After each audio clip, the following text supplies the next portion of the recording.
সূরা মুলক। কোন সূরা? বলেন বলেন। মুলক শব্দের শাব্দিক অর্থ বলার দরকার নেই, এ ঝামেলা।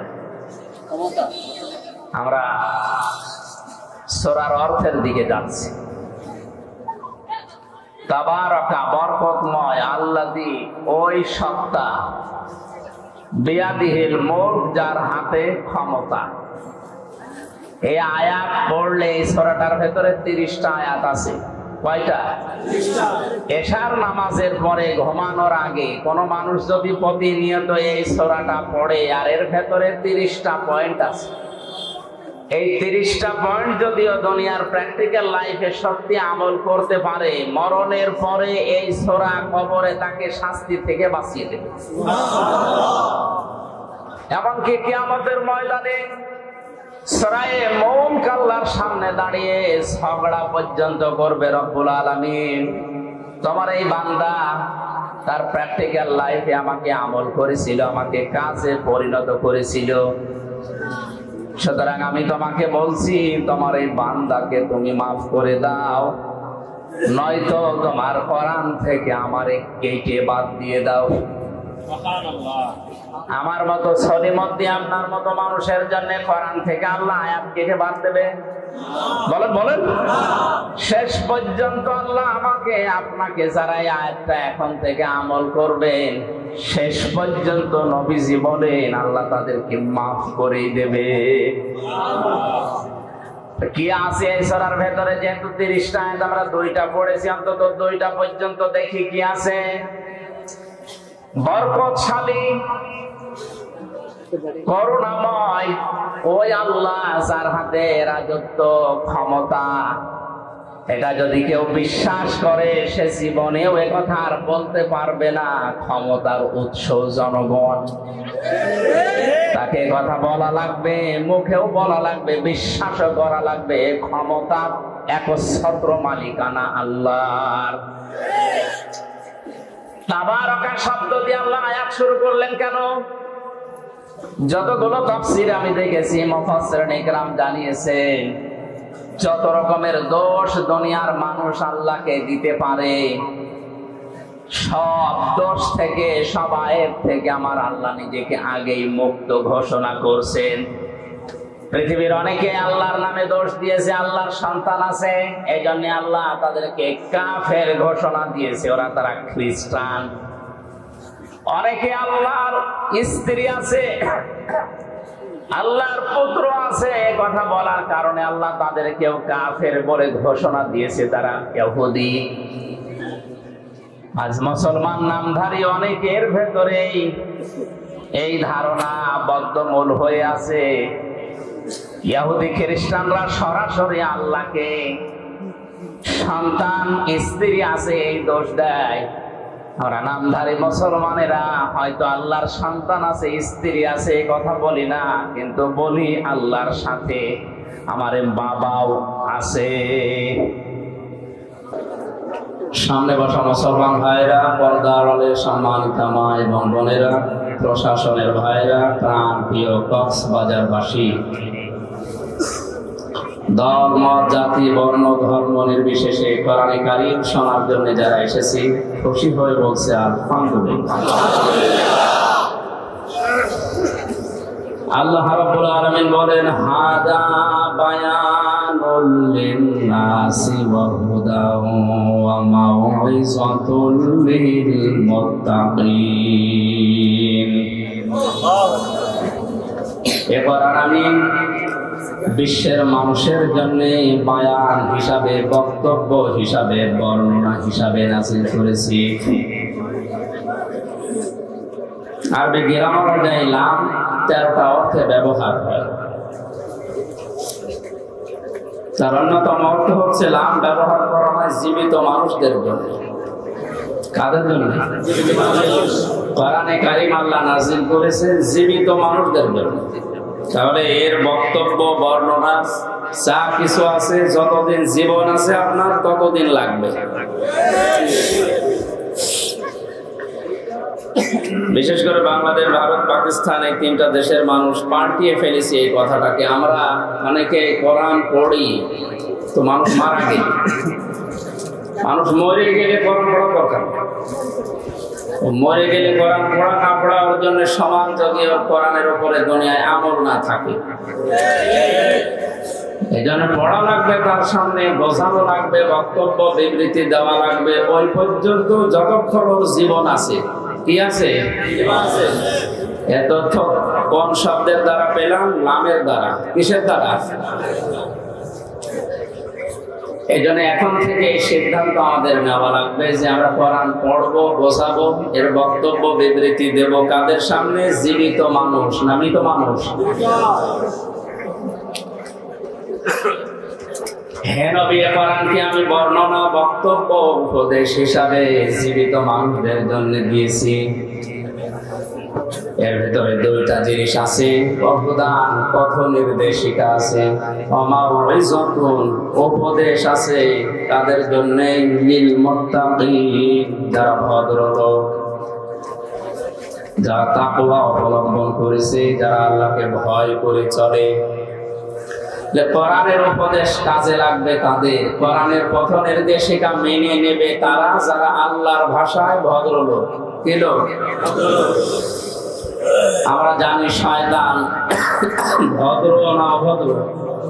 বলেন বলেন। হযরত আদম নবীকে আল্লাহ যখন সৃষ্টি করলেন, ৬০ হাত লম্বা, ৩৬ থেকে ৪০ হাত প্রায় মোটা, সেজদা দিতে বলেছিলেন। ফেরেশতারা সবাই এক বাক্যে রাজি ছিল। রাজি ছিল না শুধুমাত্র ইবলিস, শয়তান। ৯৫০ বছর ইবাদতের কারণে আল্লাহর উপরে খুশি ছিলেন। শেষ পর্যন্ত গোলামত বানিয়ে বলেছিলেন, শুধু মাথাটা নিচু করো, এটা সেজদা হিসাবে ধরে নেওয়া হবে। ও মাথা না দিয়ে আগে লাগিয়েছে পা।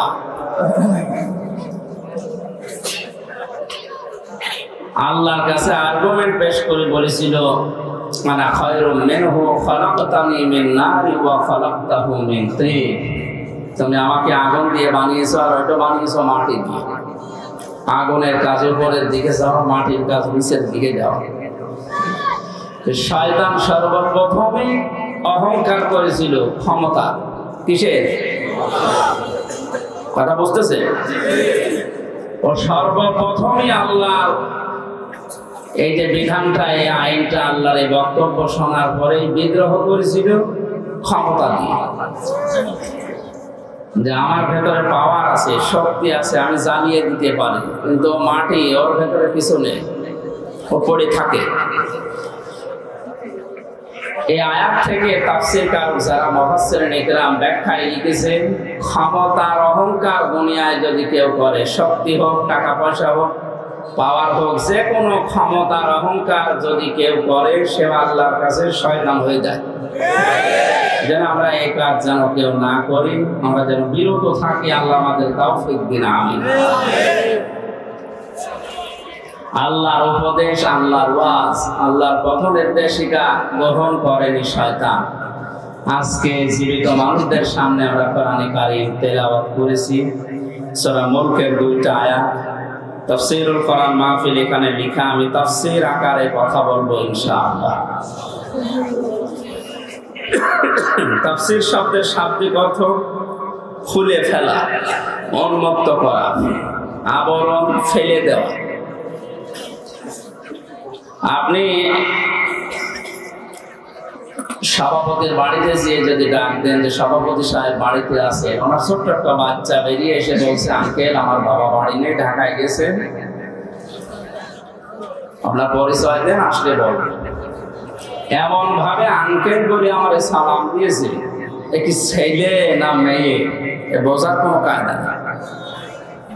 এখন যদি নাম জিজ্ঞাসা করে, তাও আমি ধোকা খাবো, কারণ এখন আমরা তো ডিজিটাল নাম রাখি, এমন নাম রাখি তো ছেলের নামও মেয়ের নাম। কয়েকদিন আগে ভোটে দাঁড়িয়েছিল না মাহিয়া মাহি, যে মাহি এই শব্দটা ছেলের নামও রাখে মানুষ, মেয়ের নামও রাখে। মাহিয়া মাহি মহিলা আর মাহি চৌধুরী বসবে। এখন নাম বলতে তো বুঝবেন না, এটা আম্মু না আব্বু, ছেলে না মেয়ে বোঝার জন্য যেটা করা লাগবে, ওর পায়জামা বা প্যান্ট এটা খুলে ফেলা লাগবে। আপনি হাসতেছেন না করলে আপনি বুঝবেন। কারণ চেহারার কাটিং, চুল যেভাবে কাটে ও বোঝার উপায় নেই যে কোন কাটিং এটা। তাহলে বাস্তবতা এখানে একটু বসিয়ে দেন।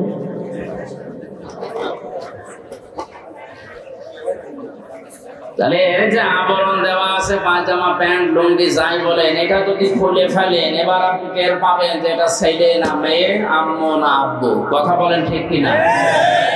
কোরআনে কারীম জীবিত মানুষদের সামনে ব্যাখ্যা, বিশ্লেষণ, তাফসীর যদি করা হয়, তাফসীর মানে খুলে ফেলা। আমাদের ভেতরে শিরক, বেদাত, কুফরি, জুলুমের রোগ দিয়ে, জুলুমের আবরণ দিয়ে যারা নিজেদের পরিবার, সমাজ, রাষ্ট্রকে ঢেকে রাখেন, কোরআনের তাফসীর করলে আবরণগুলো খুলে যায়। দেশের মানুষ দেখতে পায় এটা হচ্ছে শিরককারী, এটা জুলুমকারী, এটা কুফরি, এটা বেদাতকারী। এই জন্য ইসালে সাওয়াব সহ বিভিন্ন অনুষ্ঠান যেগুলো হয় 63 দিন ব্যাপী, কোনো সমস্যা না। খালি ঝামেলা হয় তাফসীরুল কোরআন মাহফিল লিখলে, কারণ জানে যে তাফসীর মাহফিল করলে আমি যে শিরকের, যে জুলুমের, যে কুফরের আবরণ দিয়ে ঢেকে অন্তত চলাফেরা করছে এ খুলে যাবে।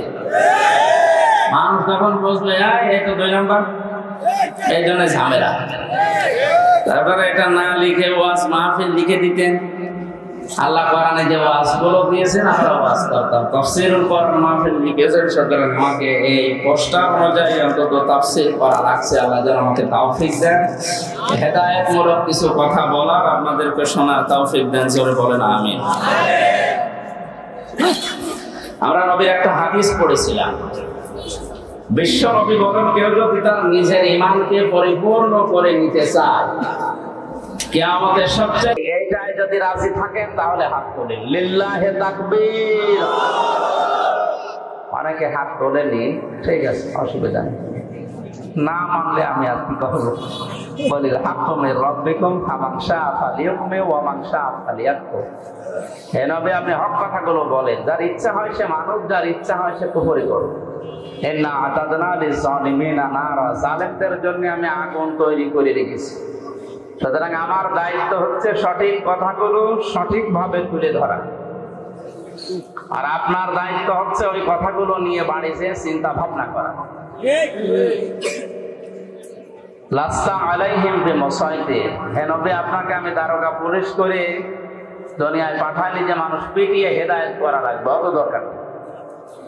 আমার যতটুকু দায়িত্ব আছে আমি পৌঁছিয়ে দেব। সেই কুষ্টিয়া থেকে এসেছি কোরআনের দাওয়াত নিয়ে হেদায়েতমূলক কথা বলতে।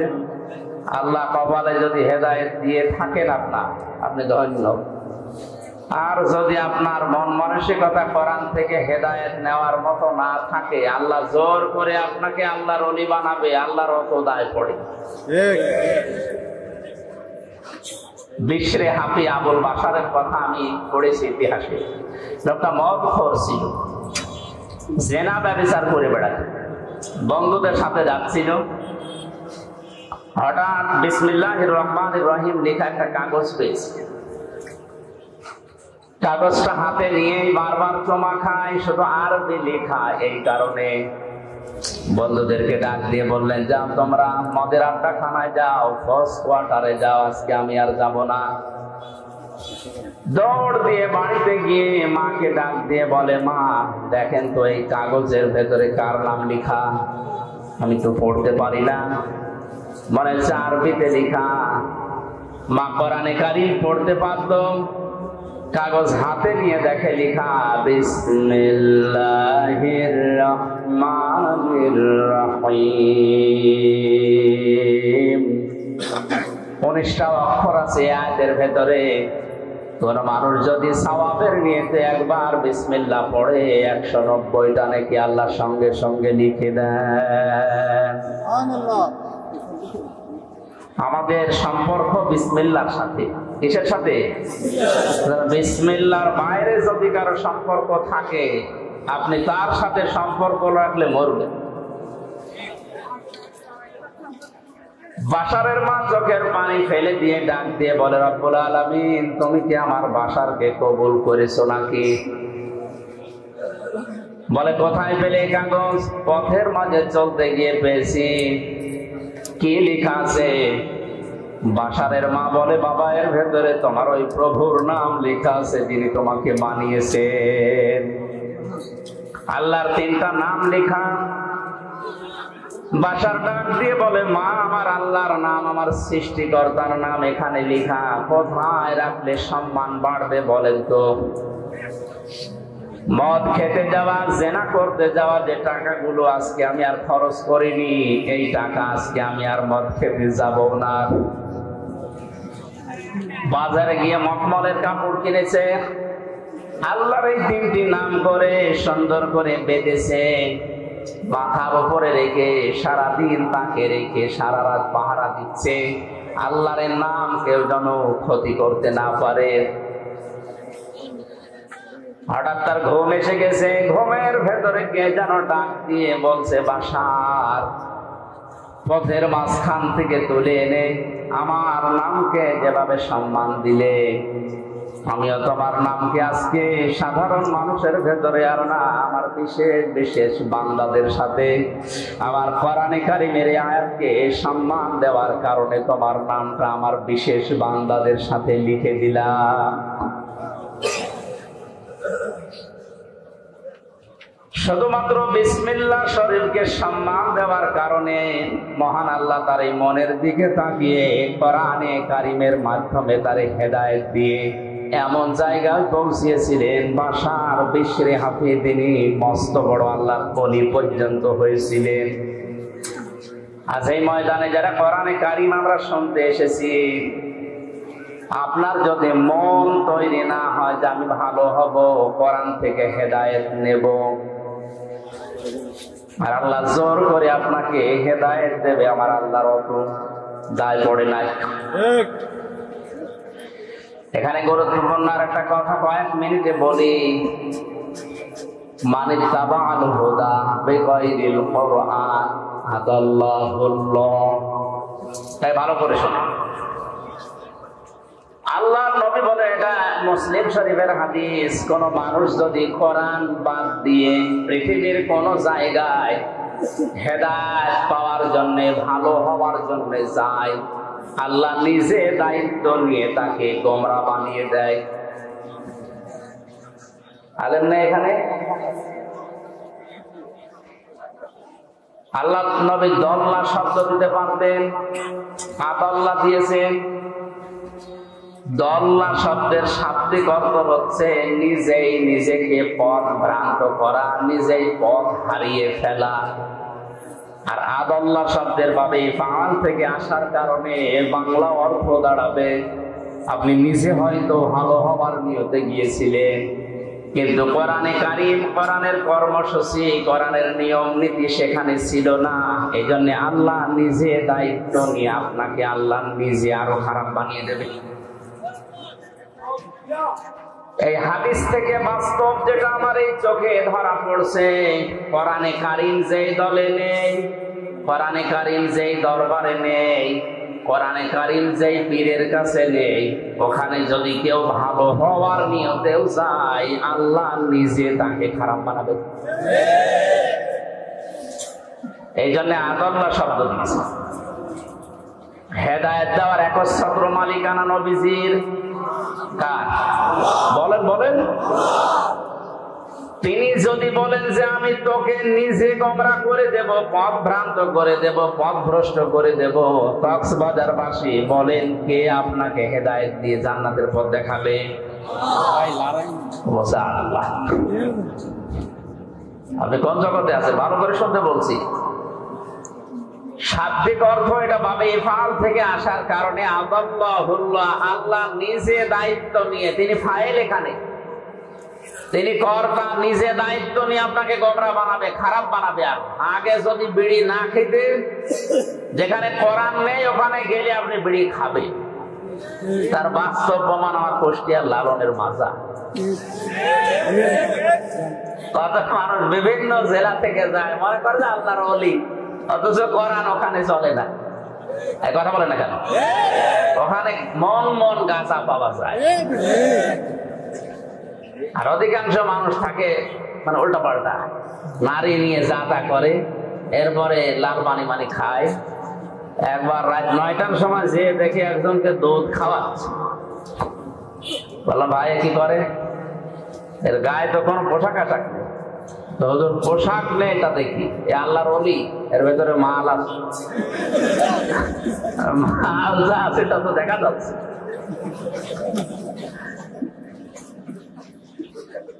এর ভেতরে যদি কোনো মাল থাকে, এ মাল তো সবাই আছে, এ মাল সবাই নেই, তো ও মাল দেখার দরকার।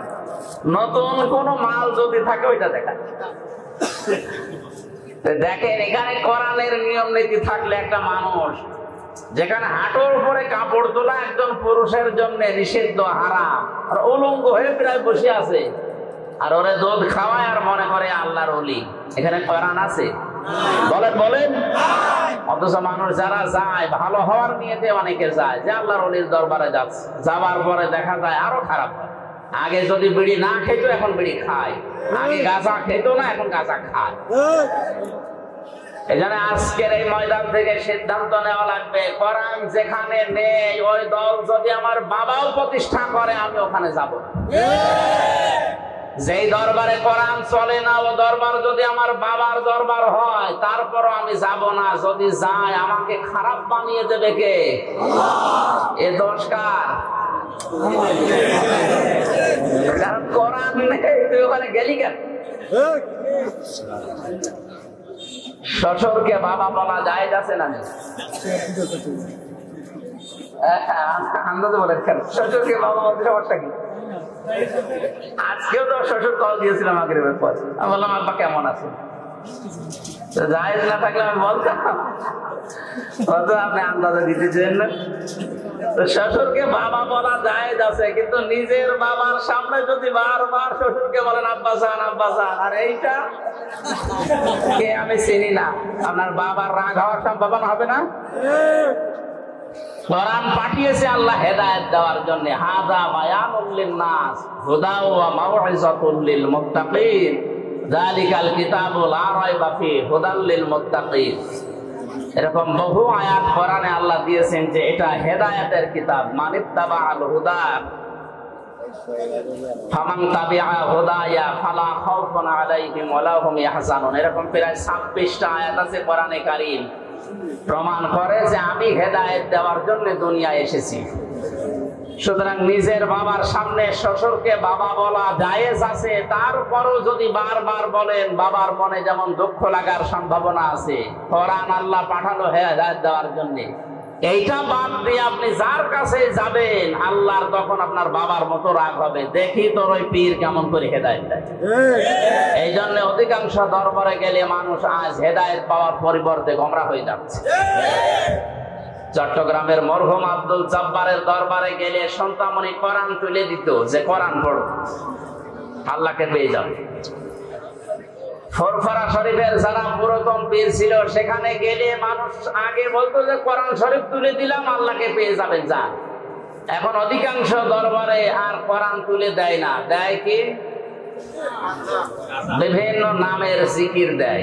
আল্লাহর নামে জিকির দিলেও তো সঠিকটা দিলে হয়, সুবহানাল্লাহ, আলহামদুলিল্লাহ, লা ইলাহা ইল্লাল্লাহ, আল্লাহু আকবার, এগুলো দেয় না। এমন জিকির দেয় কোরআনেও নেই, হাদিসেও সব বানিয়েছে। এই হো হো বলে জিকির আছে, সব চিটার। এই দরবার টিকিয়ে রাখার জন্য নতুন নতুন করে একটা জিকির আবিষ্কার করে। এই ব্রাহ্মণবাড়িয়ার এই লাইনে কিছু মানুষ আছে, এবং আর একটা জিকির আরম্ভ করেছে, এর নাম নাই নিতে পারলাম। কি জিকির শুরু করেছে দেখেন। সূরা আরাফের 181 নাম্বার আয়াতটা বলছি বাড়ি যেয়ে যারা এই সমস্ত জায়গায় যান একটু মিলানি আয়াত। ওয়ালিল্লাহিল আসমাউল হুসনা ফাদউহু বিহা ওয়া দারুল লাযিনা ইউলহিদুনা ফি আসমাই সায়ুজজাউনা মা কানু ইয়ামালুন। জোরে বলেন আল্লাহু আকবার। আল্লাহ পাক বলেন আমার অনেক সুন্দর সুন্দর নাম আছে, যে নামে পারো আমি আল্লাহকে ডাকো। আপনি ইয়া রহমান বলে ডাক দেন, অসুবিধা নেই। ইয়া খালেক বলে ডাক দেন, অসুবিধা নেই। কিন্তু সাবধান, আমি আল্লাহর নামকে উলট পালট করে এলহাদ করে আমার নামকে পরিবর্ধন করে কাট ছাট করে তোমরা ডেকো না। কে বলছেন বলে তো? আল্লাহর এই ওয়াজ শোনার পরেও যদি কেউ আলী বাবা, শাহ আলী বাবা, বিভিন্ন বাবার নামে জিকির করে, ও হেদায়েত পাওয়ার পরিবর্তে আল্লাহ ওরে নিজে আরো তোমরা করে। সুতরাং সিদ্ধান্ত যদি নিতে পারেন যে আজকের তাফসীর থেকে যেটা শুনবো আমি মেনে নেব, তাহলে কোরআন আপনাকে পথ দেখাতে পারে। সে ক্ষমতা কোরআনের আছে না? কোরআনের ক্ষমতা নেই? আর যদি আপনার এরকম সিদ্ধান্ত হয় যা শুনি এক কান দিয়ে শোনো আর এক কান দিয়ে বের করে দেব, কিয়ামত পর্যন্ত এখানে ওয়াজ হলেও আপনার কিছু হবে। এরকম ওয়াজ শোনার জন্য এসেছে না। আমরা ঈমানকে যেহেতু পরিপূর্ণ করে নিতে চাই, কয়টা কথা বলেছিলাম? জবান খুলে বলেন কয়টা? খুব ভালো করে মিলান। আপনার ঈমান আসলে পরিপূর্ণ হচ্ছে না, আরো ঈমান ধ্বংস হয়ে যাচ্ছে।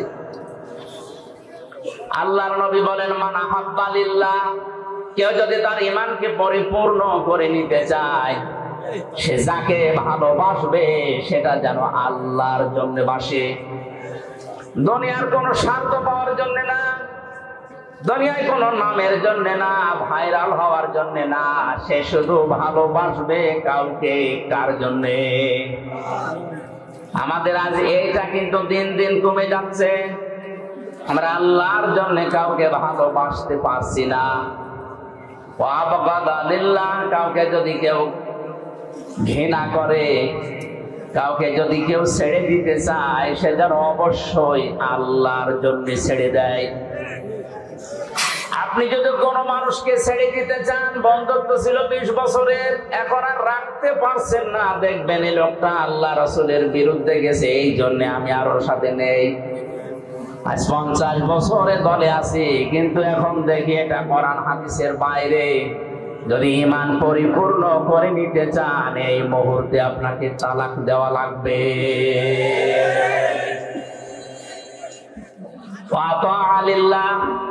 কাউকে কিছু যদি দেন, দান করেন, হাদিয়াও দেন, এটা শুধু আল্লাহর জন্য দেওয়া লাগবে। আজ আমরা অনেক কিছু দিতেছি, দান করছি, কিন্তু সব দলীয়করণ এই লাইনে চলে গেছে। আমি যে ঈমান পরিপূর্ণ করে নেওয়ার জন্য আল্লাহর জন্য দেব, এই মন মানসিকতা আমাদের নষ্ট হয়ে যাচ্ছে। অমানা আলিল্লাহ, আপনি যদি নিষেধ করেন কাউকে দিতে, কাউকে দেবেন না, এইটাও হওয়া লাগবে শুধুমাত্র আল্লাহর জন্য। নবীজি বলেন কথাগুলো যদিও ছোট ছোট, এই 4টা কথা যাদের মগজ আছে মাথায়, তামাম দুনিয়া দেখবেন এর ভেতরে লুকিয়ে আছে। আমার তো মনে হয় এই 4টা কথায় নবীজি যা জানাতে চেয়েছেন, আমার যতদিন হায়াত আল্লাহ দিয়েছেন, আমি এই 4টা পয়েন্টের উপরে যদি কথা বলি আমার জীবনই শেষ হয়ে যাবে। সব এর ভেতরে আছে। আপনি কাউকে ভালোবাসবেন আল্লাহর জন্যে, কাউকে ঘৃণা করবেন আল্লাহর জন্যে, কাউকে দান করবেন আল্লাহর জন্যে, দান করা থেকে বিরত থাকবেন আল্লাহর জন্যে, তাহলে দুনিয়ায় থাকে কি? এই 4টা গুণ যদি কেউ অর্জন করে, নবীজি বলেন ফাকাদ ইসতাকমালাল ঈমান। এই আরবি গ্রামার যারা জানে, ফা ব্যবহার হয় 19টা অর্থে। কয়টা? 19টা। এর 13 নাম্বার কায়দাতে আছে, বালাগাত মান থেকে দেখবেন। এই ফা ব্যবহার করার নিয়ম হচ্ছে, আগের যে বর্ণনা নবীজি করছিলেন বা আপনি করছিলেন, এই কথাগুলো যদি কেউ মেনে নেয়, তাহলে পরের কথায় ফা দিয়ে গ্যারান্টি দেওয়া হচ্ছে। এরপরে আবার কদ আছে, কদ মানে নিশ্চয়, অবশ্য। নবীজি বলেন ফাকাদ ইসতাকমালাল ঈমান। এই 4টি গুণ যদি কেউ দুনিয়ায় অর্জন করে, ও যেন ওর ঈমানকে পরিপূর্ণ করে নিল। জোরে বলেন আল্লাহু আকবার। আমি সহ যারা শুনলাম, এখন থেকে এই হাদিসটার উপরে যেন আমল করতে পারি। নবীজি আল্লাহ তাওফীক দিন। জোরে বলেন আমিন। সূরা মুলক থেকে 2টা আয়াত পড়েছি। জবান খুলে তাফসীর শোনার নিয়তে, শয়তান যদি আশপাশে থাকে যেন চলে যায়। বল আউযু বিল্লাহি মিনাশ শাইতানির শাইতানির রাজীম। বিসমিল্লাহির রহমানির রহিম।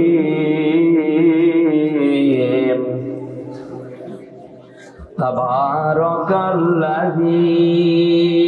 বিয়াদিহিল মুলক ওয়া হুয়া আলা কুল্লি শাইইন কাদির। আল্লাযী খালাকাল মাউতা ওয়াল হায়াতা লিয়াবলুয়াকুম আইয়ুকুম আহসানু আমালা ওয়া হুয়াল আজিজুল গফুর।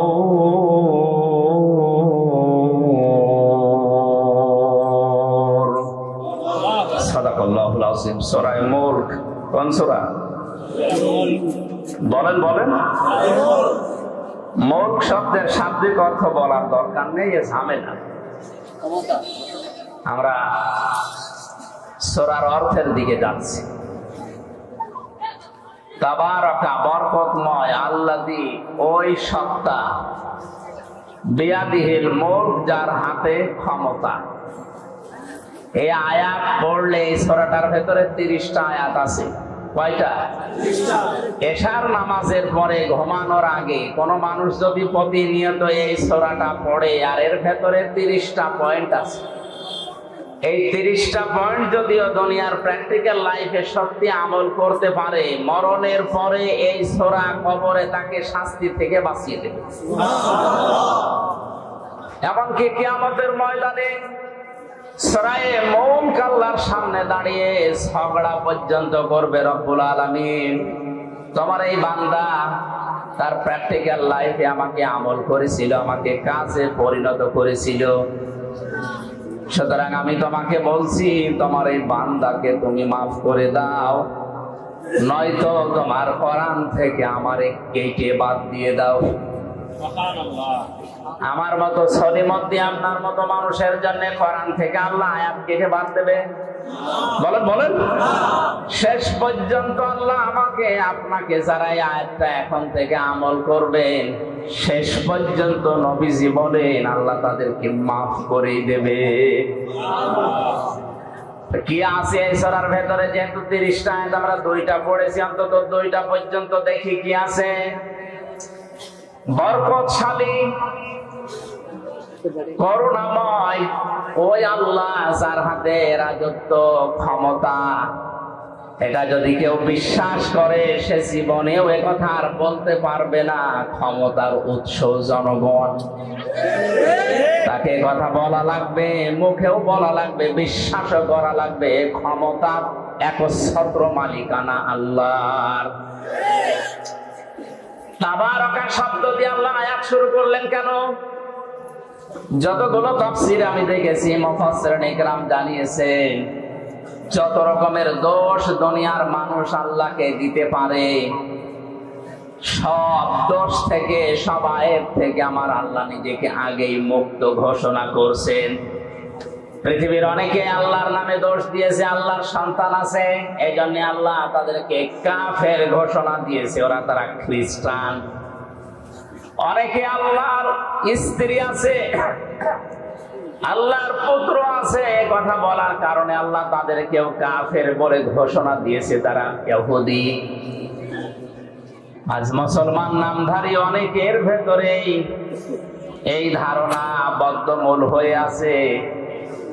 ইহুদি খ্রিস্টানরা সরাসরি আল্লাহকে সন্তান, স্ত্রী আছে এই দোষ দেয়।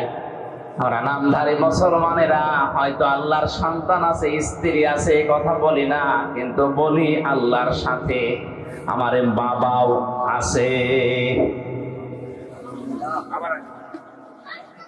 কবরে যে লোকটা শুয়ে আছে এর উপরে এত বেশি বিশ্বাস করে মানুষ, মনে হয় আল্লাহ ওর থেকে অনুমতি নিয়ে তারপরে কোনো কাজ করবে।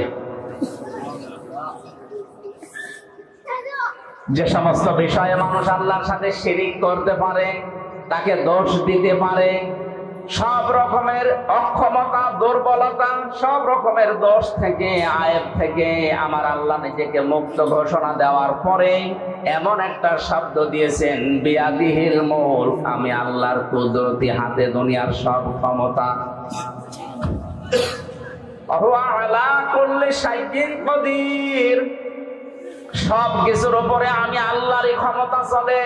আপনার 3.5 হাত বডি, এইটার উপরও আপনার ক্ষমতা চলে না। আপনার নাক আপনার কথা শোনে না, আপনার এই হাতও আপনার কথা মতো চলে না। বলেন কেমন করে পায়খানায় যান? যে যদি বলেন আমি কিন্তু এই দেশের মন্ত্রী, কোন দুর্গন্ধ যেন আমার নাকে না আসে, নাক বলবে বেটা যদি বাঁচতে চাস আগে আমার চেপে ধর।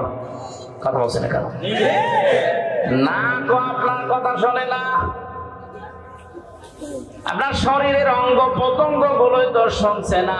এমনকি কিয়ামতের ওই কঠিন ময়দানে অঙ্গ প্রত্যঙ্গ যারা আল্লাহর আইনের বিরুদ্ধে ব্যবহার করেছে, এগুলো তাদের বিরুদ্ধে সাক্ষ্য হয়ে দাঁড়াবে। জোরে বলেন নাউজুবিল্লাহ।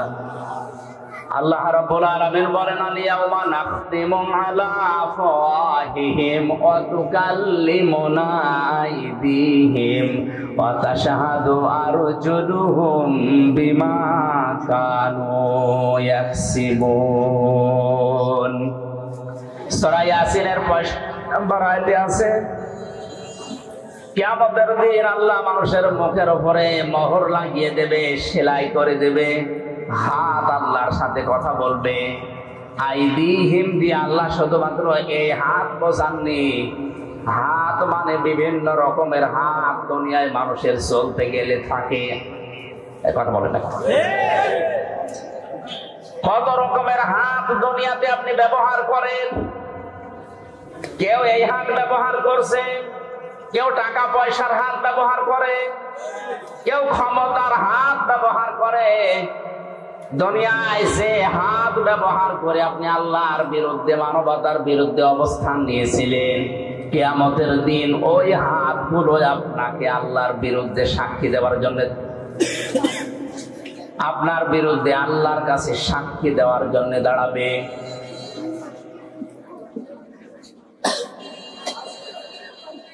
কক্সবাজারবাসী, এই জন্য আমাদের এখান থেকে থেমে যাওয়া লাগবে। আমার হাত দিয়ে, সে সম্পদের হাত, ক্ষমতার হাত, এই হাত কোন হাত দিয়ে যেন আল্লাহ রাসূল এবং মানবতার বিরুদ্ধে কোনো কাজ না হয়। আজকে হয়তো অনেককেই দেখতে পাচ্ছি, কিন্তু চোখ বন্ধ করার পরে আমার সাথে থাকা দূরের কথা, কেউ আমার সাথে থাকতেও চাইবে না। কোরআনে কারীম জানিয়েছে, ওয়াকুল্লুহুম আতিহি ইয়াউমাল কিয়ামাতি ফারদা। সূরা মরিয়মের 95 নম্বর আয়াতে আছে, কিয়ামতে প্রত্যেকটি মানুষকে আল্লাহ তার নিজের কাছে ডাকবেন, স্রেফ একা একা। কয়জন করে বলেন বলেন? সুতরাং বিভ্রান্তি যদি কেউ ছড়ায়, কিয়ামতে অনেকে হাজার হাজার মুরিদ নিয়ে উঠবে। এটা পুরা মিথ্যা কথা, আয়াতের সাথে সাংঘর্ষিক। কোন মানুষ যদি বলে কিয়ামতে আমার অমুক বাবা লক্ষ কোটি মুরিদ নিয়ে আসবে, স্লোগান দিতে দিতে, এটা মিথ্যা কথা। আল্লাহর কোরআন জানিয়েছে কিয়ামতে প্রতিটি মানুষ উঠবে। কয়জন করে বলেন বলেন? ফাইদা নুফিখা ফিস-সূরি ফালা আনসাবা বাইনাহুম ইয়াওমাইযিন ওয়া লা ইয়াতাসাআলুন। সূরা মুমিনুনের ভেতরে আল্লাহ বলেন, যখন সিংহায় ফুৎকার দেওয়া হবে, যত রকমের সম্পর্ক আছে মানুষের সাথে, সব সম্পর্ক কাট হয়ে যাবে। রক্তের সম্পর্ক হোক, আত্মীয়তার সম্পর্ক হোক, দলীয় সম্পর্ক হোক। ও কক্সবাজারবাসী, এই সামনে আমার শুধু এই 20,000 মানুষ বসে নেই। মিডিয়ারা কালকে এটা ছড়াবে, তাম দুনিয়ার 750 কোটি মানুষের কাছে এটা ছড়িয়ে যাবে বিভিন্ন ভাষায়।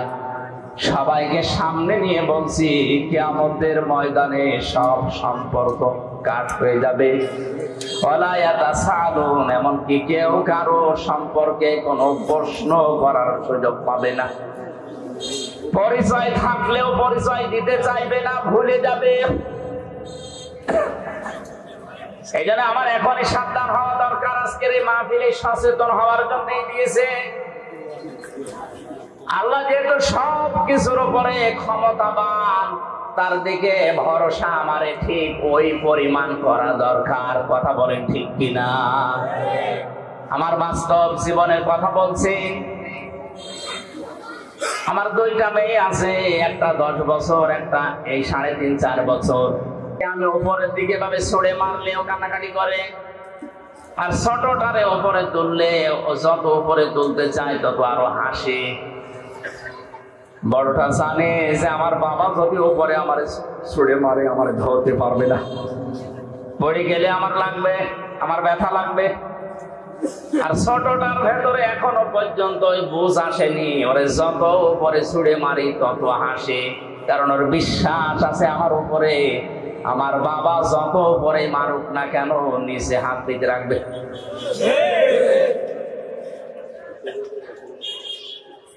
এই যে আলা করলে সাইয়্যিন কাদির, সব কিছুর উপরে আল্লাহর ক্ষমতা চলে। আল্লাহর উপরে তাহলে কিভাবে ভরসা করা দরকার।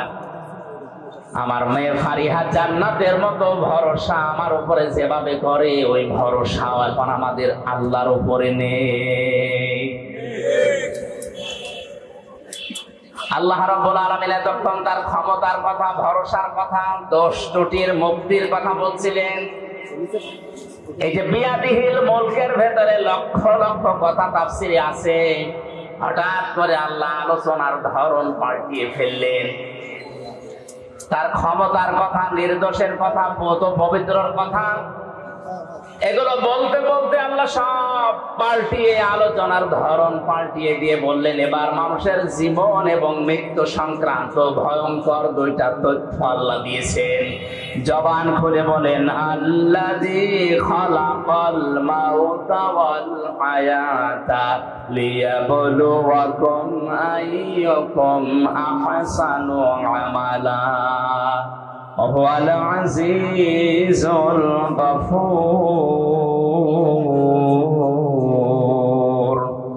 আজকে নতুন একটা তথ্য আয়াত থেকে আপনাদেরকে শোনাবো। শেষের দিকে একটু তাফসীর শেষ হোক। আল্লাহ রাব্বুল আলামিন হঠাৎ আলোচনার ধরন পাল্টিয়ে এবার বলতে আরম্ভ করেছেন, আল্লাযী খালাকাল মাউতা, তিনি কিন্তু ওই আল্লাহ যিনি দোষ ত্রুটি থেকে মুক্ত, যার হাতে ক্ষমতা, যার সব ক্ষমতার মালিক যিনি, তিনি তোমাদের মউত আর হায়াত সৃষ্টি করেছেন। আমাদের মউত আর হায়াত বানিয়েছেন কে? আয়াতের সর্বপ্রথম শব্দ কিন্তু আল মাউতা, মউত দিয়ে। দ্বিতীয় নম্বরের শব্দ আল হায়াতা, আল্লাহ আগে হায়াত না বানিয়ে মউত আগে বানিয়েছেন। মুফাসসিরিন ইকরাম লিখেছেন, দুনিয়ার মানুষ একথা মনে প্রাণে 100 ভাগ বিশ্বাস করো যে তুমি আর যাই করো না কেন মরা লাগবে। পৃথিবীতে বহু নাস্তিকের জীবনে আমি পড়েছি।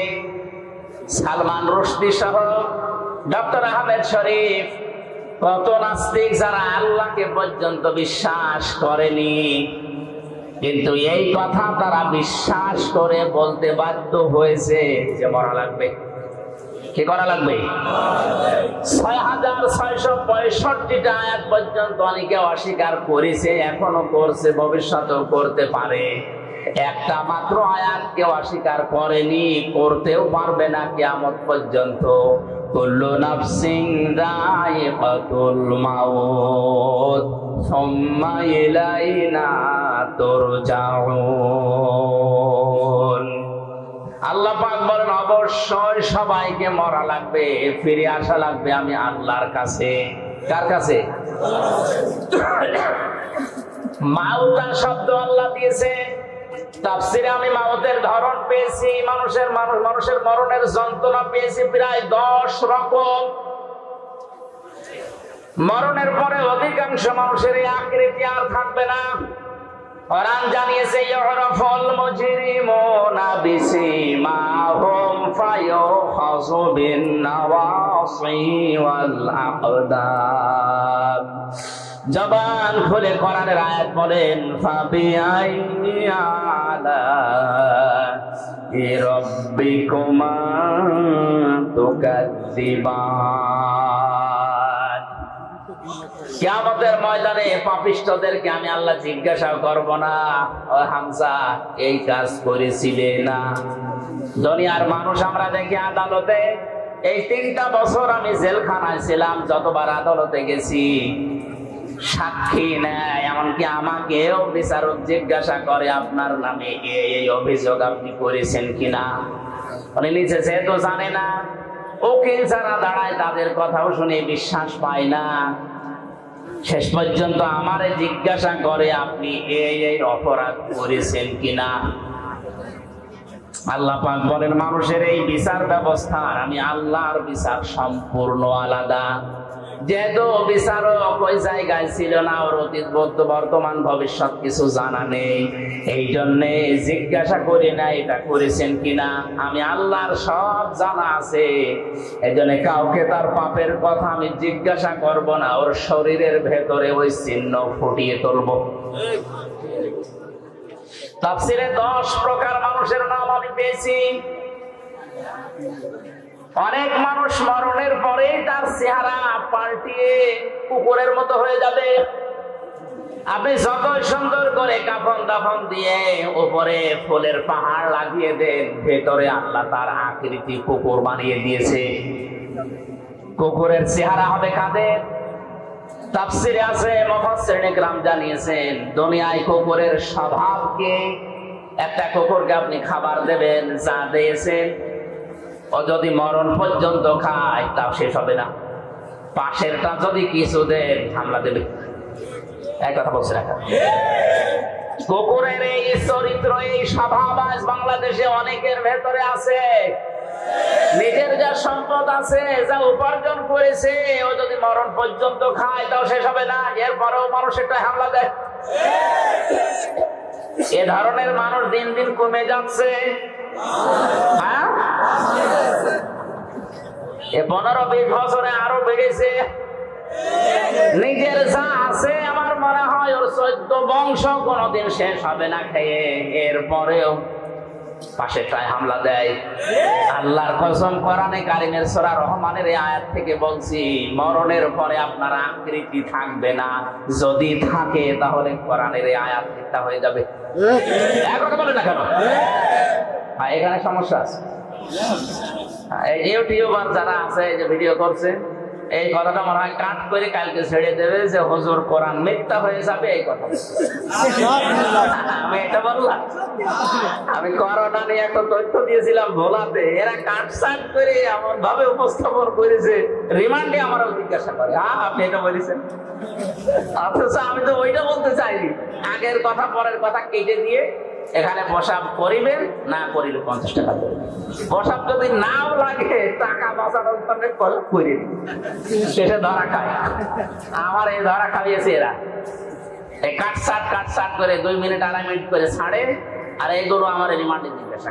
অথচ ওই কথা তো আমার না, আপনি আগের কথা পরের কথা 1 ঘন্টা 1.5 ঘন্টা 2 ঘন্টা কথা বলি, এগুলো না দিয়ে মাঝখান থেকে 2.5 মিনিট দিয়ে দিলেন, ও আগে পরে কি আছে আমি তো জানি। অন্তত এই 150-200 ক্যামেরা যারা এসেছেন আপনাদের হাতে পায়ে ধরে বলছে এই ক্ষতি আর করেন না, আমি আবার হয়তো আপনাদের জন্য যাবো, কারণ এরাই ঝামেলা করে। এটা আর করেন না ভাই। এই জন্য আমাদের আকৃতি যদি মরণের পরে কুকুরের মতো করতে না চাই, তাহলে মানুষের সম্পদে হামলা দেওয়া, অবৈধভাবে খাওয়া, এটা এই মুহূর্ত থেকে বন্ধ করা লাগবে।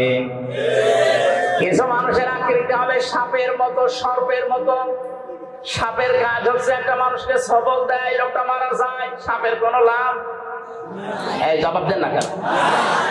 অনেক মানুষ এখন এই দেশে তৈরি হচ্ছে, সকালবেলা থেকে ওঠার পরেই ওর ধান্দা থাকে কার ক্ষতি করব, অথচ নিজের কোনো লাভ হয়।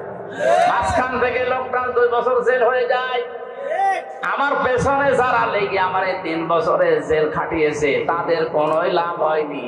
মাঝখান থেকে আমার 3টা বছর অন্ধকারে কিন্তু আমার স্ত্রী সন্তান কষ্ট পেয়েছে, আমার বাবা মা কষ্ট পেয়েছে। তাদের কি হলো? তারা হ্যাঁ টাকা পয়সা কিছু পেয়েছে, ওইটা আমি নাই বলতাম। তারা আর কি লাভ হলো? এই মানুষগুলো যদি আমার কাছে স্বীকার না করে, স্বীকার মানে তওবা করা, স্বীকার মানে কি? আমার কাছে মাপ চাওয়া, স্বীকার করা, তওবা করা, এটা যদি দুনিয়ার জীবদ্দশায় এটা না করে আমার এই 3টা বছর যারা নষ্ট করেছে ওইভাবেই মারা যায়, আল্লাহর কসম এদের আকৃতি কিয়ামতের দিন আমার এই ক্ষতি করার কারণে সাপের মতো হবে। দেখলে আমি বলবো যে এই তো সেই লোক। শুধু আমার ব্যাপারে আমি বললাম, এরকম হাজারো মানুষের জীবনে ঘটছে এখন, না ঘটছে না? আকৃতি যদি ঠিক রাখতে চান, এই সুন্দর চেহারা আপনার থাকবে না। 3 নম্বরে কিছু মানুষের আকার হবে শুকুরের মতো। কিসের মতো? শুকুর। দেখবেন নিজের বউ, ছেলে মেয়ে, বেটার বউ সব নিয়ে যায়, একটা অনুষ্ঠানে যায়, কোন জায়গায় যে নিচে বসে বসে এক জায়গায় থাকে, আর ওগুলো সব কচু খেতে ছেড়ে যায়। কার সাথে কি করছে আল্লাহ ছাড়া কেউ জানে না। কত মানুষের চরিত্র তাকান, নিজের বউ যদি সুন্দর হয় দিশাই পায় না করবে, আরো সুন্দর করে সাজায়, মানুষকে দেখায় যে জিনিস আমার আছে।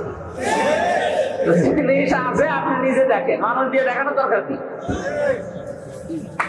বড় সুন্দরী সার, এগুলো যদি দেখানোর মতো জিনিস হতো, এই যে কোরআন শরীফ আমি হাতে নিয়ে বলছে আমারটা আমি সত্যি আগে দেখাতাম।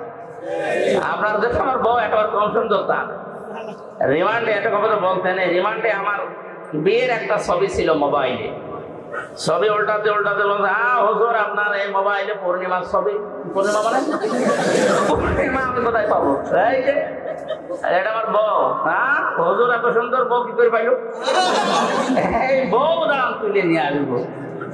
এই শেষ পর্যন্ত আরো ঘটনা যা ঘটার ঘটেছে। সম্মানিত ভাইরা, বউ দেখানোর জিনিস না, এটা দেখার জিনিস।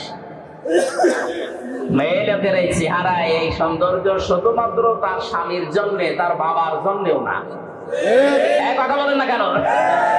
যে বাবা জন্ম দিয়েছে ওই বাবার জন্য যদি এই সৌন্দর্য উপভোগ করা জায়েজ না থাকে, শুধু স্বামী বাদ দিয়ে, তাহলে দুনিয়া আর কার জন্য জায়েজ হয় আপনি আবার বিবেক দিয়ে বলেন।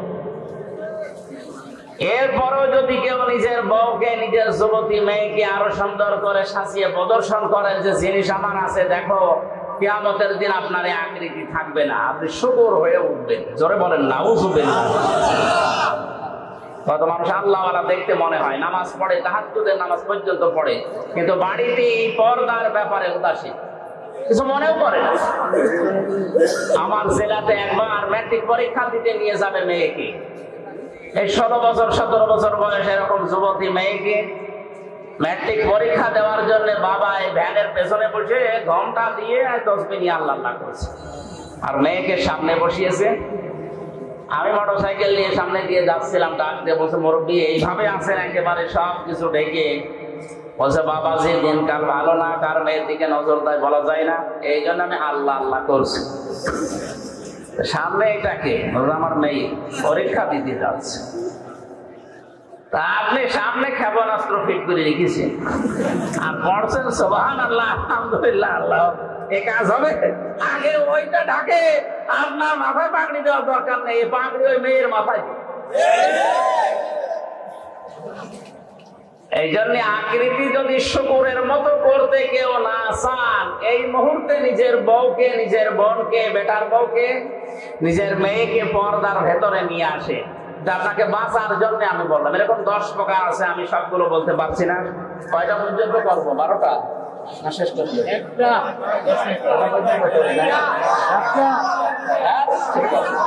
সভাপতি আছে না? আলহামদুলিল্লাহ। সুবহানাল্লাহ।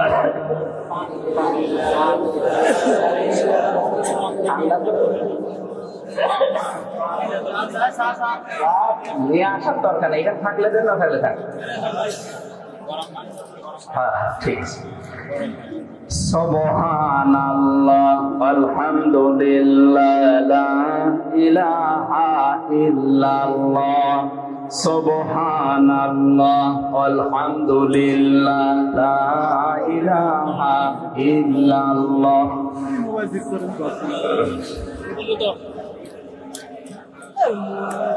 আমি জিকির করতে বললাম নাকি খাজা বাবা বলতে বলছি? আপনারা তো পুরুষ মানুষ, মহিলা প্যান্ডেল আছে না?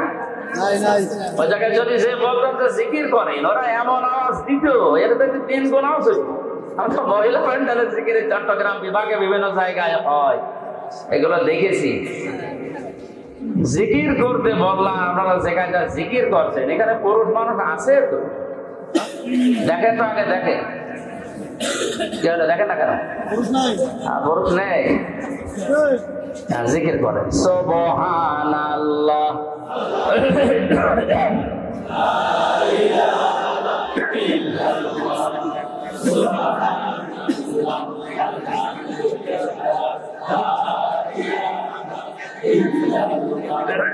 সুবহানাল্লাহ আলহামদুলিল্লাহ লা ইলাহা ইল্লাল্লাহ লা ইলাহা ইল্লাল্লাহ মুহাম্মাদুর রাসূলুল্লাহ। আমার ভাইরা একটু খেয়াল করে শোনেন, মাউতা শব্দ দেওয়ার পরে আমার আল্লাহ প্রথম নাম্বারে দিয়েছেন এই জন্যে যাই করেন মরা তো লাগবে, আর মরণের যন্ত্রণা এত তীব্র এত কঠিন। ওয়াজাতে সাকরাতুল মাউতি বিল হক যালিকা মা কুনতা মিনহু তাহিদ। আল্লাহ রাব্বুল আলামিন বলেন, পৃথিবীর সব কিছু তোমার দৃষ্টিতে মিথ্যা হতে পারে, কিন্তু মরণের যন্ত্রণা হক, এটা সত্য। আমরা জানি হযরত ইদ্রিস নবী আলাইহিস সালামের জীবনী পড়েছি, আমি তাফসীরের ভেতরে দেখেছি হযরত ইদ্রিস নবী আলাইহিস সালাম তিনি শখ করে একবার মৃত্যুবরণ করতে চেয়েছিলেন। ডাক দিয়ে বলে রব্বুল আলামিন, আজরাইল ফেরেশতা আমার কাছে এসে, তার সাথে আমার বন্ধুত্ব আছে, কথাবার্তা হয় আমার সাথে, আমি মরতে চাই, তার মানে মরণের যন্ত্রণা কেমন এটা আমি একটু দেখতে চাই। তুমি আজরাইলের সাথে আমার বন্ধুত্ব আরো গাঢ় করে দাও। আল্লাহ রাব্বুল আলামিন কোন বিষয়ে যদি সিদ্ধান্ত নেন, বলেন কুন ফায়াকুন, সঙ্গে সঙ্গে হয়ে যায়। ফেরেশতা আজরাইলের সাথে তার বন্ধুত্ব হয়ে গেল। হাদিসটা যদিও জয়ীফ, দুর্বল, আমি শুধু শিক্ষার জন্য বলছি। ডাক দিয়ে বলে ফেরেশতা, আল্লাহ আপনার সাথে আমার বন্ধুত্ব তৈরি করে দিয়েছে, আমিও বন্ধুত্ব করেছি, কিন্তু এটা টিকিয়ে রাখতে হলে কয়েকটা কথা আপনার শোনা লাগবে বন্ধু হিসাবে। 1 নম্বরে, আমি মৃত্যুবরণ করে দেখতে চাই যে মরণের যন্ত্রণা কেমন। ফেরেশতা বলে, রব্বুল আলামিন কার কাছে পাঠিয়েছো বন্ধুত্ব করার জন্য? এটা পুরা ভেজাল, মরে দেখতে চাই কেমন লাগে। আল্লাহ পাক অর্ডার দিলেন, তিনি বললেন হ্যাঁ আমাকে মারবেন, কিন্তু মরণের পরে আবার আমার রূহ ফিরিয়ে দেবেন, আমাকে আবার জীবন দিয়ে দেবেন। তাফসীরে এসেছে তিনি যে শখ করে মৃত্যুবরণ করেছিলেন, কেমন যন্ত্রণা পেয়েছিলেন জানেন? একটা জিন্দা ছাগলকে চামড়া ছিলে লবণ লাগিয়ে দিলে যেমন কষ্ট হয়, ওইরকম কষ্ট পেয়েছিলেন। পৃথিবীর সর্বশ্রেষ্ঠ মানুষ যিনি, আল্লাহর পরে যার স্থান, আমাদের নবী মুহাম্মদুর রাসূলুল্লাহ সাল্লাল্লাহু আলাইহি ওয়াসাল্লাম, তিনি ওই মরণের যন্ত্রণা থেকে রেহাই পাননি। বারবার তার শরীর শুকিয়ে যাচ্ছিল, ঘেমে যাচ্ছিল, ঘামগুলো মুছিয়ে দেয় হযরতে ফাতেমা, হযরতে আয়েশা, আবার ঘেমে যান। মরণের যন্ত্রণা যখন শুরু হয়ে গেছে, হযরতে আজরাইল তার দরজায় এসে কড়া নাড়া দিয়েছে। ফাতেমাতুজ জহরা দরজায় যাওয়ার পরে দেখলেন বিশাল আকৃতির একজন দাঁড়িয়ে আছে। ভয়ে দৌড় দিয়ে বাবার কাছে আসলেন, ডাক দিয়ে বলে, বাবা এমন একটা মানুষকে দেখলাম জীবনে ওর আগে আমি দেখি নাই। এর মাথা আকাশের দিকে, পা জমিনের সাথে, এত উঁচা এত লম্বা। নবীজি চোখের পানি গড়িয়ে পড়লো, ডাক দিয়ে বলে, মা ফাতেমা, এটা দুনিয়ার কেউ না, এটা তোমাকে এসেছে এতিম বানাতে, এটা ফেরেশতা আজরাইল, আসতে দাও। সালাম দেওয়ার পরে ভেতরে প্রবেশ করলেন, ডাক দিয়ে বলে, ইয়া রাসূলুল্লাহ, আল্লাহ পাক আমাকে পাঠিয়েছেন দুইটা খবর পাঠানোর জন্যে। আপনি যদি যেতে চান আমি নিয়ে যাব, যদি না যেতে চান আপনি থাকতে পারবেন। নবীজি বললেন, আজরাইল, আমি যদি থাকতে চাই কতদিন থাকতে পারবো?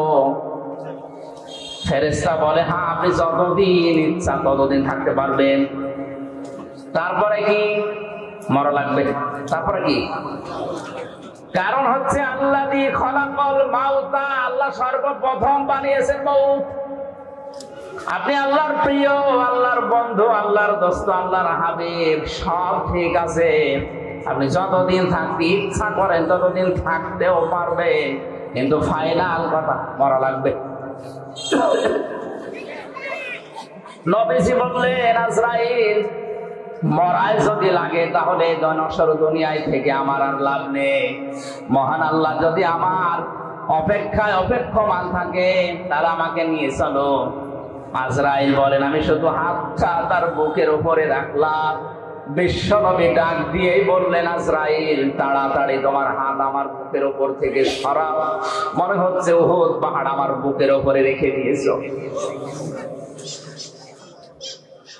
কক্সবাজারবাসী বলে,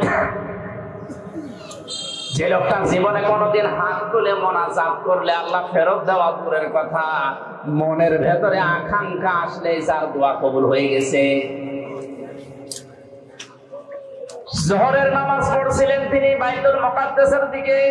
2 রাকাত নামাজ হওয়ার পরে আকাশের দিকে তাকিয়ে মনের ভেতরে একটা আকাঙ্ক্ষা এসেছে, আল্লাহ 16 থেকে 17 মাস পর্যন্ত আজকে এই বাইতুল মুকাদ্দাসের দিকে আমি নামাজ পড়ছি। আমার মনটা খুব বেশি চায় আমি যদি কাবা শরীফের দিকে ঘুরে নামাজ পড়তে পারতাম তাহলে আমার মন আরো তৃপ্ত হয়ে যেত। নামাজের ভেতরে ওহী নাযিল করে দিলেন আল্লাহ পাক, قَدْ نَرَى تَقَلُّبَ وَجْهِكَ فِي السَّمَاءِ فَلَنُوَلِّيَنَّكَ قِبْلَةً تَرْضَاهَا فَوَلِّ وَجْهَكَ شَطْرَ الْمَسْجِدِ الْحَرَامِ। হে নবী, আপনি আকাশের দিকে মুখ উত্তোলন করেছিলেন, আমি কিন্তু বুঝতে পেরেছি যে আপনার মনে কি চাই। আপনার মন চাই এই 16-17 মাস নামাজ পড়লেন বাইতুল মুকাদ্দাসের দিকে, কাবার দিকে মন চাই নামাজ পড়তে। জোহরের নামাজের বাকি 2 রাকাত আর মুকাদ্দাসের দিকে পড়া লাগবে না, নামাজের ভেতরে আপনি ঘুরে বাকি রাকাত কাবার দিকে পড়ে। এই জন্য এই মসজিদকে কিবলা টাইম বলা হয়, 2 কিবলার মসজিদ। একই নামাজ আল্লাহর নবী 4 রাকাত পড়েছিলেন, 2 রাকাত বাইতুল মুকাদ্দাসে, 2 রাকাত কাবার দিকে। বলেন যে লোকটা শুধু মনের ভেতরে কামনা বাসনা আসলেই কবুল হয়ে যায়, আকাশের তারকা দেখে, চাঁদ দেখে হাত আঙ্গুল দিয়ে ইশারা দিলে 2 টুকরা হয়ে যেত। 5 জমিন থেকে তুললে ওটা সঙ্গে সঙ্গে আরশে চলে যেত। এত বড় পাওয়ার ছিল, সম্মান ছিল যার। এই লোকটার মরণের যন্ত্রণা যদি আজরাইলের হাত রাখার পরে এমন তীব্র হয়, আমাদের কিছুই হবে না।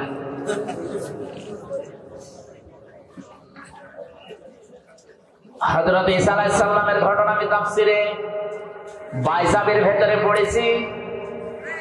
হযরতে ঈসা নবীর জামানার সমসাময়িক মানুষেরা খুব ভালো করে খেয়াল করেন, মরণ মাউতা শব্দ আল্লাহ দিলেন প্রথমেই, কেন আর মরণের যন্ত্রণাটা কেমন, কতদিন থাকে এটা।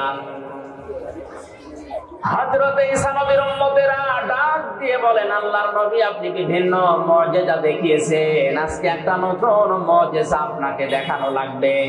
এটা একটা পুরাতন কবরস্থান, এখান থেকে যদি আপনি একটা লাশ উত্তোলন করে জীবিত করে তার মুখ থেকে সাক্ষী দিতে পারেন যে লা ইলাহা ইল্লাল্লাহ ঈসা রুহুল্লাহ, তাহলে আপনার উপর আমরা সবাই ঈমান আনবো। নবীরা বিপদে পড়লে সঙ্গে সঙ্গে সেজদায় পড়ে যেতেন। হযরত ঈসা সেজদায় পড়ে ডাক দিয়ে বলে, রব্বুল আলামিন, এরা আমাকে একটা চ্যালেঞ্জ ছুড়ে দিয়েছে, এই চ্যালেঞ্জের মোকাবেলা করা আমার দ্বারা সম্ভব না, যদিও আমি নবী। তোমার সাহায্য লাগবে এখন, মেহেরবানি করে এদের হেদায়েত দেওয়ার উসিলায় হলেও তুমি আমাকে সাহায্য করো, পাঠাও। আল্লাহ রাব্বুল আলামিন তাকে ওহী দিলেন, কবরের দিকে আঙ্গুল দিয়ে তিনি বললেন, কুম বিইজনিল্লাহ, হে কবরবাসী, আল্লাহর হুকুমে তুমি জিন্দা হয়ে যাও। সঙ্গে সঙ্গে কবর থেকে একটা মরা মানুষ জিন্দা হয়ে হযরত ঈসা নবীকে সালাম দিয়েছে। সালাম দেওয়ার সঙ্গে সঙ্গে বললেন, হে আল্লাহর নবী ঈসা রূহুল্লাহ, এ সালাম শুধু আমি আমার পক্ষ থেকে না, আমার বাবার পক্ষ থেকে সালাম আপনি গ্রহণ করেন। হযরত ঈসা আশ্চর্য হয়ে বললেন, আল্লাহর বান্দা, কে তুমি, তোমার পরিচয় কি, আর তোমার বাবাই বাপকে? কবরবাসী ডাক দিয়ে বলেছেন, আল্লাহর নবী ঈসা, আমি আজকের সন্তান না, আজকে থেকে ৪৫০০ বছর আগে আমি দুনিয়া থেকে বিদায় নিয়েছি। আমার বাবার নাম হযরতে নূহ আলাইহিস সালাম, আর আমার নাম শাম। আমার বাবা ইন্তেকালের আগে আমাকে জানিয়েছিল মরণের পরে তোমাকে ১০০০ বছর পরে আবার একবার চিন্তা হওয়া লাগবে জামানার নবী হযরতে ঈসার মুজিজার কারণে। এটা আল্লাহ আমাকে জানিয়েছে, এটা তোমাকে আমি ওসিয়ত করলাম। তুমি যেহেতু আবার চিন্তা হবে, এক নবী আর এক নবীর ভাই, এজন্য আমি নূহর ভাই হযরতে ঈসা, আমার ভাই ঈসা যখন তোমাকে জিন্দা করবে, ওই সময় তুমি তাকে আমার সালামটা পৌঁছিয়ে দিও।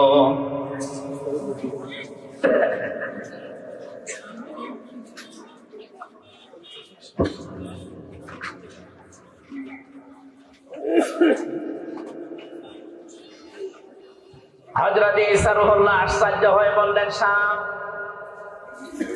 তুমি ৪৫০০ বছর কবরে আছো, কিছু আশ্চর্য কথা আমার একটু শোনাও। শাম বলে, ঈসা রূহুল্লাহ, হে আমার চাচা যান, কারণ এক নবী আর এক নবীর ভাই, এই হিসাবে আপনি আমার বাবার ভাই, আপনি আমার চাচা। আপনাকে আমি দুটা সত্য কথা আমার জীবন থেকে শোনাচ্ছি।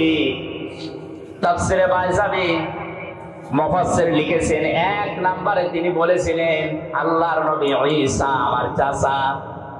মরণের সময় হযরতে আজরাইল যখন আমাকে তাড়া করছিল, আমার রূহটাকে যখন চাপতে চাপতে শেষ পর্যন্ত আঙ্গুলের মাথা দিয়ে বের করছিল, আমি এমন কষ্ট পেয়েছিলাম ওই সময়, যে যন্ত্রণা আমি অনুভব করেছিলাম, যে তীব্র যন্ত্রণা।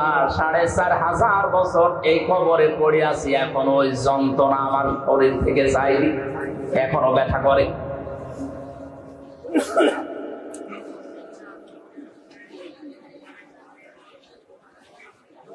দ্বিতীয় নম্বরে, কবে কিয়ামত হবে আমিও জানি না। কিয়ামতের ওই কঠিন ময়দানে ওঠার আগ পর্যন্ত আমার শরীরের ৩৬০ জোড়া বিভিন্ন অঙ্গ প্রত্যঙ্গে জোড়া দেওয়া আছে। এই জোড়াগুলো আমার এখনো পর্যন্ত এই ৪৫০০ বছরের ভেতরে মনে হয় এখন কে যেন আমাকে পিটিয়েছে। মুফাসসির লিখেছেন শেষের দিকে, হযরতে শাম তিনি একজন নবী ছিলেন, যদি নবী নাও থাকেন তিনি একজন নবীর সন্তান। বাংলার মুসলমানেরা বলেন বিবেক দিয়ে, একজন মুসলমান নবীর সন্তান, তিনি একজন নবী, এরকম কথা আছে। তার মরণের যন্ত্রণা যদি এরকম তীব্র হয়, ৪৫০০ বছরও তিনি ভুলতে না পারে। আমরা যারা সাধারণ মুসল্লি, সাধারণ মুসলমান যারা, তাদের মরণের সময় কি হবে এটা আল্লাহ ছাড়া আর কেউ জানে না। এই জন্য এই মরণের যন্ত্রণা থেকে কেউ যদি রেহাই পেতে চায়, নবীজি ওই সময় আজরাইলকে বলেছিলেন, ভাই মরণের যে যন্ত্রণা সব আমার বুকের উপরে তুমি এখনই শুরু করে দাও, কিন্তু আমার এতিম উম্মতদেরকে তুমি কিছু বলবা না। আজরাইল বলেছিলেন, না এটা কথা দিতে পারলাম না, কিন্তু একটা কথা আপনাকে আমি দিতে পারি। কোরআনে কারীমের 6666টা আয়াতের ভেতরে সূরা বাকারার 255 নম্বর আয়াত যদি আপনার উম্মতেরা ফরজ নামাজ শেষ করার পরে পড়ে, আর আয়াতের ভেতরে আল্লাহর 10টা ক্ষমতার কথা আছে। কয়টা? বলেন বলেন। এই 10টা ক্ষমতা যদি ওর প্র্যাকটিক্যাল লাইফেও মেনে চলে, আমি আজরাইল কথা দিলাম মরণের সময় ওর কোনো শাস্তি যন্ত্রণা হবে না। মানুষ মায়ের বুকে দুধ খেতে খেতে যেভাবে ঘুমিয়ে যায় বাচ্চারা, ঠিক আমি ওইভাবে ওর জীবন কবজ করব। যে যন্ত্রণা থেকে নবীজি পর্যন্ত রেহাই পেলেন না, হযরতে শাম রেহাই পাননি, কেউ এই যন্ত্রণা থেকে বাদ যায়নি। সেখানে যে ফেরেশতা আজরাইল কবজ করবে জান, সেই যদি বলে যে আমি মাফ করে দেব, শাস্তি দেব না, এই আমলটা করলে শুধুমাত্র ফরজ নামাজের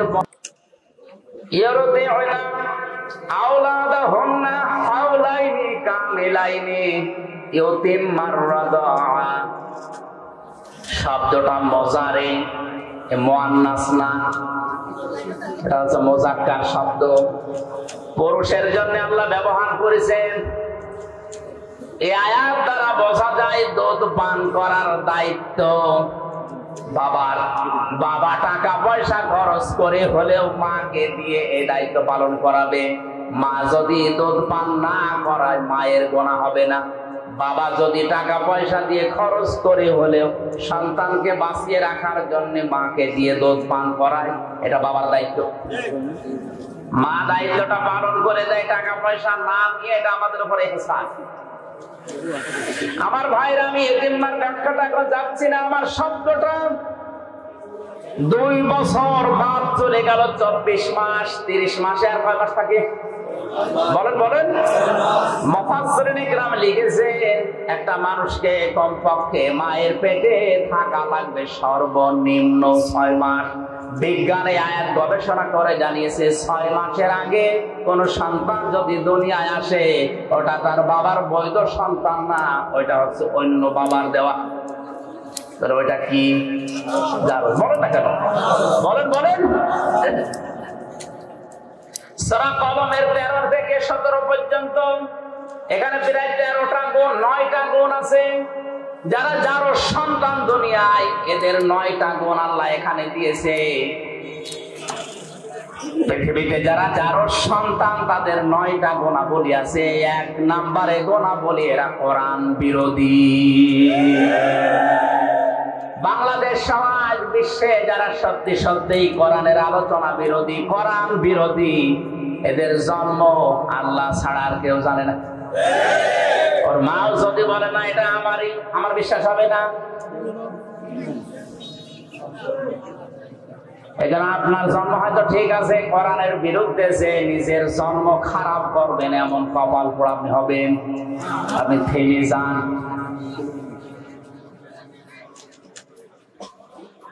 মায়ের পেটের ভেতরে এই জন্য 6 মাস থাকাই লাগবে। এক একটা শব্দে লক্ষ লক্ষ কথা আছে, আমি খুব তাড়াতাড়ি সংক্ষেপ করছি। 3 নম্বরে আলমে দুনিয়া, এই যে জগতে আমরা আছি, 60, 70, 80 বছরের হায়াত। 4 নম্বরে আলমে বারজাখ, কবরের জগৎ। 5 নম্বরে আলমে আখিরাত, আখিরাতের ওই জগৎ। আল্লাহ পাক বলেন, হামাউতার হায়াত বানিয়ে দুনিয়ায় পাঠিয়েছি খেলা করার জন্য না, লিয়াবলুয়াকুম আইয়ুকুম আহসানু আমালা। আমি দেখতে চাই তোমাদের ভেতরে কে ভালো কাজ করে।